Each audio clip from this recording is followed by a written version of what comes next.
Ako si Maria Clara de los Santos, ang nag-iisang anak ni Kapitan Diego, simbolo ng isang dalagang Pilipina, na siyang kilala ng marami dahil sa kanyang taglay nito.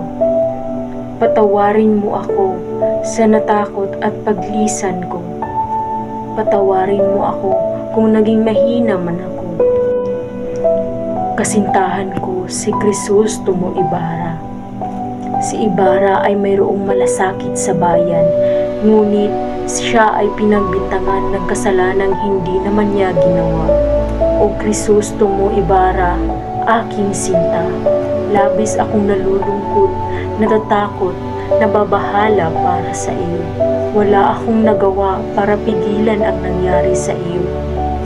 Lagi kitang aalhanin at ipagdadarasal. Hindi kita makakalimutan, o mahal ko.